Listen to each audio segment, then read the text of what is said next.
3 scary stories to listen to at night. Stories get scarier as the video goes by. There's a reason I won't work night shifts anymore. I used to work overnight cleaning at a small long-term care facility on the edge of town. It wasn't abandoned or haunted or anything like that. Just old. The kind of place families promise to visit more often and then slowly stop showing up. Most of the residents were nonverbal. Stroke patients, advanced dementia, people who'd outlived the parts of themselves that could explain what they were feeling. Night shift was quiet, too quiet sometimes. You'd hear the hum of fluorescent lights and the soft beeping of monitors, and that was it. There was one wing I didn't like though. Not because of stories, but because the call lights there went off constantly, sometimes 4 or 5 times an hour. You'd go in, check the resident, and they'd be asleep. Vitals fine, no distress, just the light on. The nurses joked that it was faulty wiring. I believed them, old building, old systems.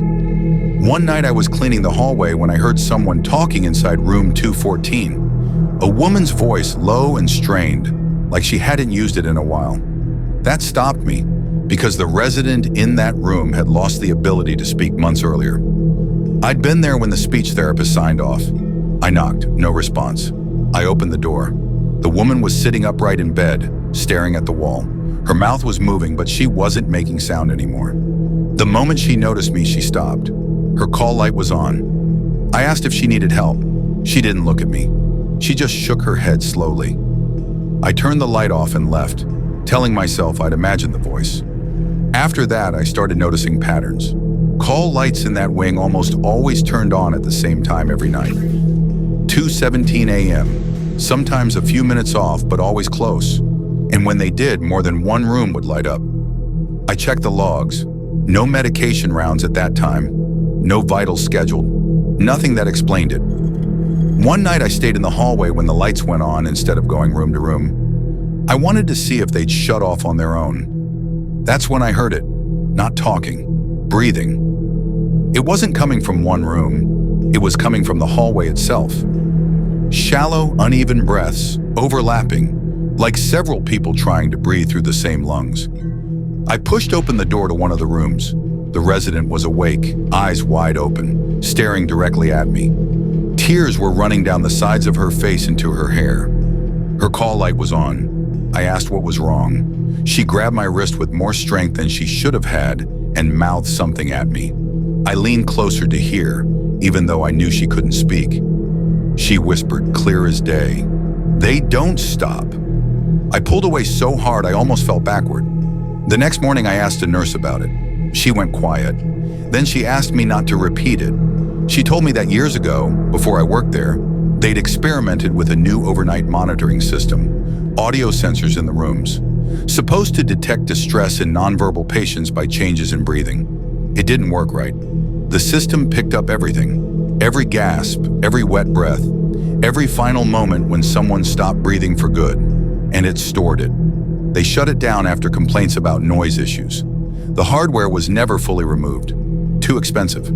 That night, when 2:17 hit, I didn't go into the wing. I stood at the end of the hallway and listened.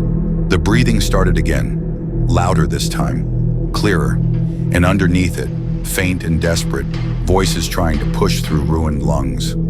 I quit the next morning. The building is still open. Families still visit. New residents move in.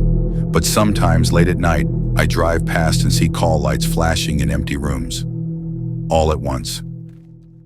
Story 2. Was about 7 or 8 years old and went with my family to this man-made lake, family park place in South Georgia. Basically a big dugout pond that the owner put a bunch of beach sand and palm trees around and charged admission for people to come, park their cars, grill, and swim for the day.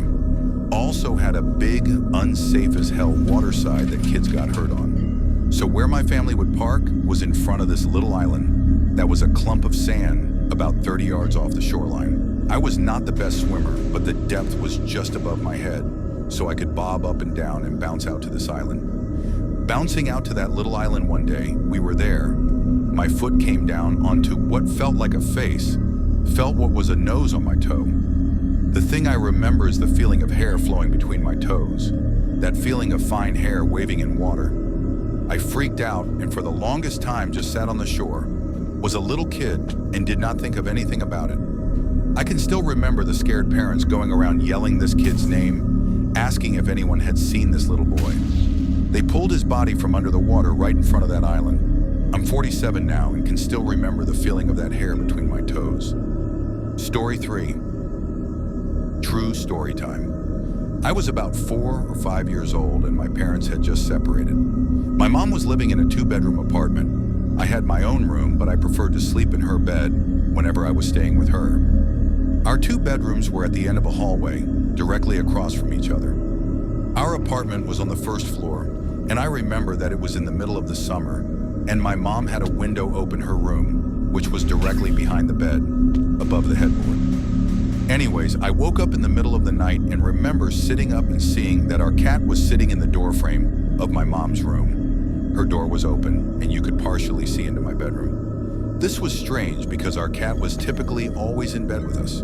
As I was watching him, he walked into my bedroom and meowed. I turned to face my mom and wake her up. In the 3-4 seconds it took her to wake up and ask me what was wrong, we both looked back up in the doorframe, and there was a man standing by my open door, making his way out of my bedroom. I still don't know how she managed to do it so quickly, but my mother proceeded to pick me up and literally throw me out of the screen window. Again, we were on the 1st floor and it was maybe a 3-foot drop to the ground. She quickly followed and we were able to start screaming for help, and someone called 911. The police came but didn't see any signs of forced entry, only that our front door was unlocked, which led them to believe the man must have exited that way. The strange thing was that my mom swore up and down that she had locked the door that night with the deadbolt and chain lock. About a week later, she was cleaning the kitchen and opened up our water heater closet and found a notebook with names and drawings, as well as a pair of gloves and some gum wrappers. The police were called again, but all they could do was speculate that the man had been in our house and hid until we were asleep. Just to clarify, our apartment was on the ground level, so my mother didn't hurl me into potential paralysis, just a 3-ish foot drop to grass. I was driving a shortcut from 29 Palms, California to Albuquerque, New Mexico. 29 Palms is located in the desolate high desert east of Los Angeles. The shortcut was all 2-lane road through total nothingness, except for passing through Amboy, California. Amboy is a nearly abandoned town nearly as far below sea level as Death Valley, with a dormant volcano and lava field on one side and a salt flat on the other. It was also at the time a hotspot for satanic group activity, so I was driving by myself in the afternoon. I stopped in Amboy and snapped a picture of the city sign, just to prove I was there to friends who dared me to take that route to the I-40. I got back in my car and proceeded to drive up into the mountain range between Amboy and the I-40. Once I reached the top, I'm driving north through a canyon with high grass on both sides of the road. Up ahead, I see some stuff in the middle of the road. As I approach, I slow down to see a red Pontiac Fiero stop sideways across both lanes. A suitcase open with clothes scattered everywhere, and 2 bodies laying face down in the road, a man and a woman. I stop 100 feet or so away and the hair on the back of my neck is standing up. Being a Marine, I reach under the seat and pull out a 9mm pistol and chamber around. Something seemed very wrong. It looked too perfect, as if it were staged. An ambush? Was I being paranoid? Something was just wrong. Getting out of the car seemed unthinkable. It was the horror movie move. As I scanned the road, I saw a line I could drive. Past the guy in the road on his left, swerve to the right side of the woman, behind the Fiero, and I'd be on the other side. I dropped it into first gear, punched it, and drove the line I planned. I passed the back of the Fiero without hitting it or either of the bodies in the road. I continued forward a couple 100 feet and slowed down so I could breathe and let my heart slow down. As I looked up into the rearview mirror, I saw that the 2 bodies had gotten up to their knees, and 20 or so people emerged from the tall grass on either side of the road by the car and bodies. At that moment, my right foot smashed the gas pedal to the floor and did not let up until I had to slow down for the I-40 East on-ramp. I will never know what would have happened to me had I gotten out of the car to check on the bodies, or stop my car closer to them. Somehow, I do not think it would have been good. Sometimes real life can be scarier than a movie.